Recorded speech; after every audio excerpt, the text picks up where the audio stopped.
Thank you for joining us today. We are happy you are here and we are excited to share another exciting show with you. Welcome to the Tech and Space Leader Show, where we learn lessons from founders of companies of the next frontier. I am your host, Lisa Dreher, and I'm really excited to introduce our guest for today, Lee Rosen. He is the co-founder and CEO of ThinkOrbital. Welcome to the show, Lee. Thanks so much, Lisa. Really glad to be here and look forward to an exciting chat we will have. Fantastic. Maybe we can start by having you give us a little bit of background on yourself and ThinkOrbital. Oh, my favorite topic. We can talk about myself. Excellent. I served for 23 years in the United States Air Force, really the Space Force piece of the Air Force before there was a Space Force. Retired in 2010. I was a space engineer, acquisition officer, and operator. Did multiple tours at the National Reconnaissance Office, at Space Systems Command in Los Angeles, and had the opportunity to command at both launch bases at Vandenberg and at Cape Canaveral. While I was at Cape Canaveral, I had the opportunity to meet this guy named Elon Musk. You may have heard of him once or twice. This was back before Elon was Elon, and they were building a new launch capability at Cape Canaveral, and President Obama was coming down to the Cape, and I was asked to give the president a tour. And the big boss, the four-star general, said, well, where shall we take him? And I said, well, we could take him over to that beautiful new Atlas pad. Just built it. It's really nice. They do like 1 or 2 commercial launches a year. He's coming down to announce a commercial space initiative. Let's go do that. And the big boss was like, nah, why don't you take him over to those new guys at SpaceX? And I'm like, oh, geez, sir. They'll blow something up. He'll fall in a hole. This will be career limiting for both of us. Maybe we shouldn't do that. But anyway, the 4-star beat the colonel, and we ended up going over to SpaceX. And while waiting for the president to show up, it was pretty much just me and Elon in this hangar. And he was asking me all kinds of crazy questions about, how would you land a rocket? What do you do with a rocket after you launch it? Do you know any other mode of transportation that you throw away after one usage? And I said, boy, these are very interesting questions. And we started talking about parachutes and things like that. And he's like, well, parachutes don't work well on Mars. And I'm like, wow, this guy is either crazy or brilliant. And turns out he was brilliant. And not long after that, I decided to retire from the Air Force and, really thought that we needed to do something different in launch, because all of our space capability and launch capability had pretty much been offshored to our good pals, the Russians and the French. And, we really needed to have some indigenous capability here, and prices were going up and warfighters were getting less capability on orbit because of the cost increases. So there had to be competition induced, and I saw this as a great opportunity to have competition induced. Retired, applied for a job at SpaceX, was fortunate enough to get selected, had the opportunity to lead the first build of the Vandenberg launch site for both Falcon 9 and Falcon Heavy. Then Elon asked me to come down. I ran launch operations and mission operations for a total of 11 years at SpaceX, and got to do some amazing things, from launching Falcon 9s to Falcon Heavies to cargo to the International Space Station to 22 good friends into outer space and bringing them home safely. And then kind of still had this entrepreneurial bent, and did the dumbest thing anybody who has failed retirement twice could do, and started a space company called ThinkOrbital. So I will, that's kind of where we are today. How's that, Lisa? Wow, what an amazing career, and it's continuing. So apparently, whether you like it or not, right? So tell us about the biggest gaps that ThinkOrbital is fulfilling. Yeah, so we really started out as a space infrastructure company, right? If you think about all of the constraints of outer space, right?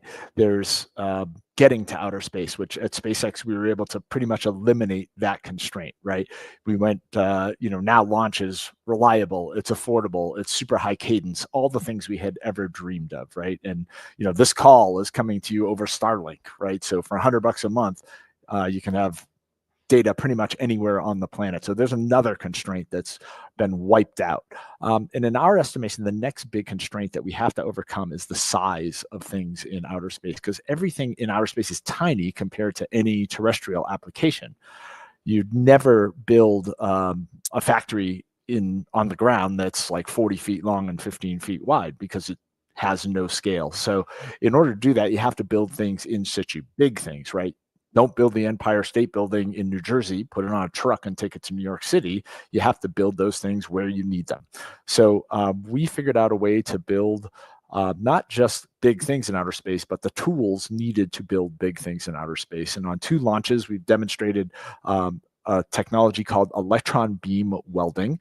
And electron beam welding sounds like it's from the future, but it's been around since the 1960s. It's used extensively in the nuclear industry. It was used at SpaceX to weld the thrust chambers of the engines together. We've taken a welding tool the size of your desk and shrunk it down to the size of a coffee cup. Now, we don't have to weld through 12 inches of steel in outer space, but welding through 1/2-inch aluminum is not a problem with this little gun, which is way bigger than pretty much any structure in outer space. So we had a great opportunity to demonstrate that. We won a few small business innovative research contracts with NASA and the Air Force on that, and the Space Force. And then we realized the first rule of entrepreneurship, that if you don't have a customer who's willing to really invest, you die. So we chose the not die route, and did a little bit of a shift to another fundamental piece of the electron beam technology. And it turns out that when you go to the dentist office and you stick that thing in your mouth and they point that nasty tube at you, it's really an electron beam gun hitting a piece of high density metal, usually tungsten, to generate X-rays to get pictures of your teeth. So we're like, wow, we know a little bit about electron beam stuff. Let's get a piece of tungsten. And lo and behold, we were able to generate X-rays using our welding gun. And we were able to X-ray the welds that we were doing. We're like, that has some interesting implications to be able to do weld inspection, which is the primary mechanical way you inspect welds. But then when we were doing some of that inspection, we could actually not only see through the weld, we could see beyond the weld and see into the interior of the thing that we were inspecting. And I'm like, I had run back when I was in the Space Force or Air Force, the counter space program, which included some space domain awareness stuff and offensive and defensive capabilities. And it occurred to me that being able to look inside something would be a very powerful capability. And being able to look inside a satellite to see what its constituent parts were, how much fuel it had on board, what the size of its tanks were, if they're hiding any capabilities, say like the Russians hiding nuclear weapons inside satellites, would be a very important capability for national security. So we got asked to come up and brief the National Space Council last summer. And they're like, wow, that's cool. How far away do you have to be? I'm like, well, you have to be in pretty close proximity, a couple meters away to be able to generate the X-rays, and then on the other side to catch the X-rays with a detector. They're like, that's a pretty provocative act. How far away could you be? And I said, I don't know the answer to that question, but let us go do a little bit of math and some analysis. And it turns out that the math closes and the link closes at over 10 kilometers away to resolve an image that has about 5-centimeter resolution inside of a satellite. And those are 2 important numbers, 5 centimeters being the smallest nuclear core that's ever been built, and 10 kilometers being kind of the international water line of space. If somebody crosses inside 10 kilometers, they're up to no good, and you're probably going to start maneuvering away. So both of those turned out to be important numbers, and we've won 3 contracts now with the Space Force, including a tactical funding increase to demonstrate this terrestrially, and we're in the process of doing that right now. Oh my gosh. Okay. That is so much to unpack. That is amazing. So, I mean, we're talking about everything from building things in space to, I guess, investigating things in space. Correct. Yeah, Yeah. it's really a waterfront of interesting things, all revolving around this one technology. So trying to remain somewhat focused, but kind of go where the customers are, frankly. Absolutely. So it sounds like there's a lot of different use cases. How does, I guess, this being able to see what's happening inside of other satellites that are orbiting Earth, how does that support warfighting efforts on Earth? Yeah, there have been some very interesting cases, and the way we do space domain awareness today is basically we look at a bunch of dots coming across the sky, and we say we think that that dot is this adversary capability, right? Now, and we do our level best to keep what they call track custody of these individual dots. Now, that doesn't give you a whole lot of information about what that dot is, what its intent is, or kind of what capabilities it might be hiding. Um, if we're really interested in it, there's an unclassified program called GSAP, the Geospatial Space Situational Awareness Program, that can get pictures of stuff at geostationary orbit, right? But again, that's kind of a picture of the outside of a satellite. A lot of satellites kind of look the same. I can tell maybe what their data rate is. I can listen to the satellite. I can get a picture of it, but would you feel safe getting on an airplane if the TSA guy said, yeah, I'm going to just look at the outside of your luggage and listen for a tick, tick, tick? Probably not, right? Right. So turns out we want to inspect to be able to see the inside, to really understand the contents, the intent.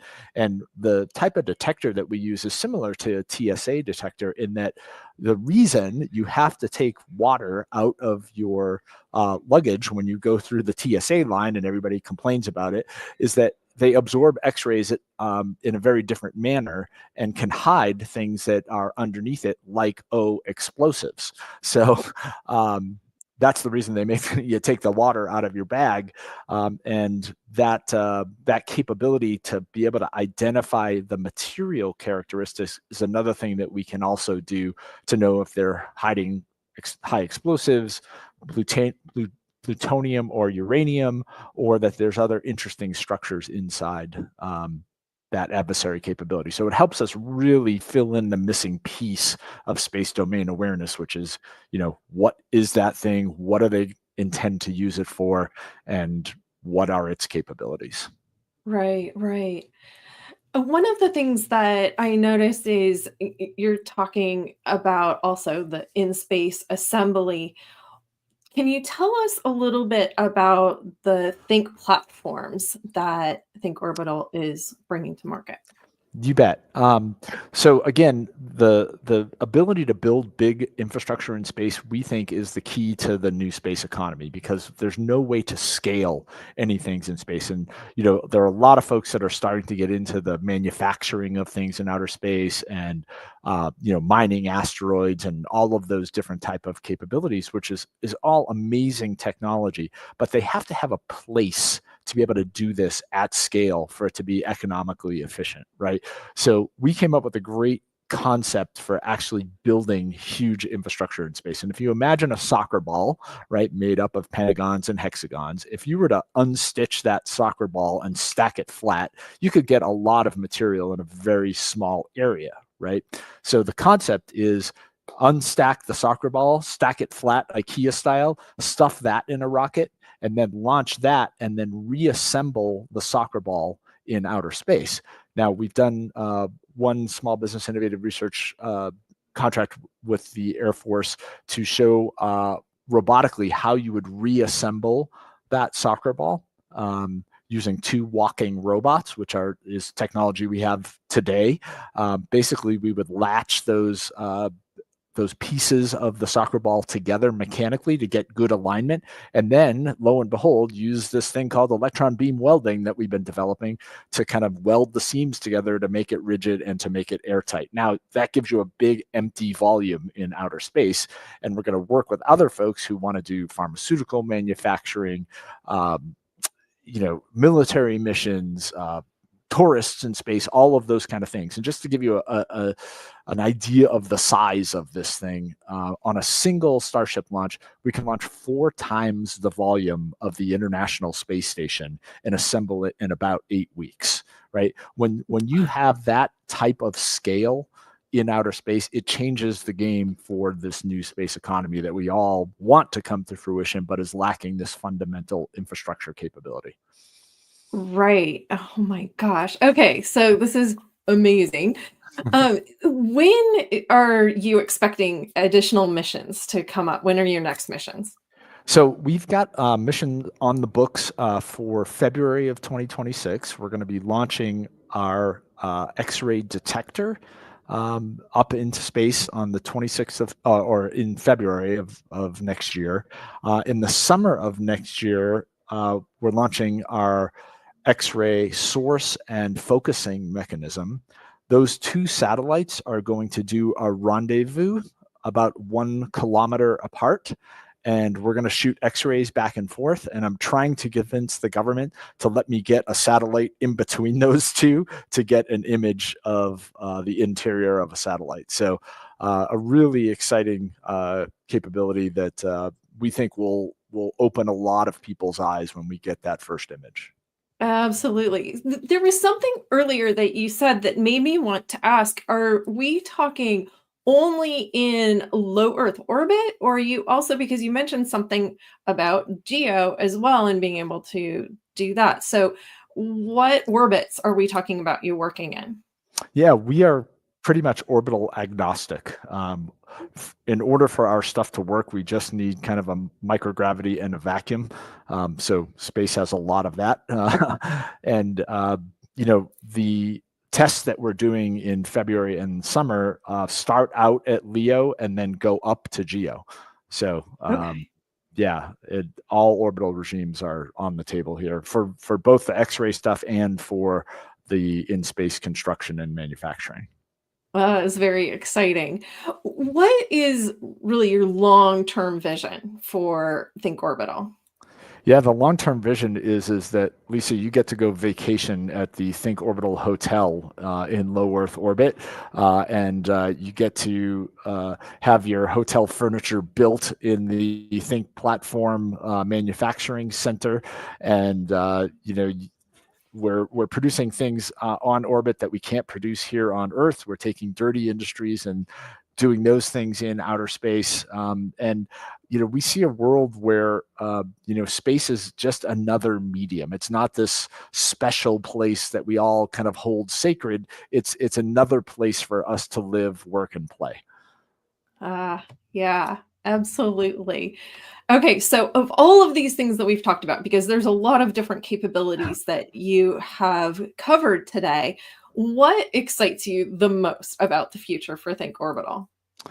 Boy, as a former retired military guy, I have to tell you, um, the fact that space has now become a warfighting medium, um, and maybe it's not an excitement piece, but I think it's an importance piece more than anything, is that we have to do a better job of, being able to protect our assets in space and maintain the United States asymmetric advantage that we have. I mean, can you imagine a day without GPS, right? And that affects everything from the banking system to targeting systems to being able to find your grandma's house, right?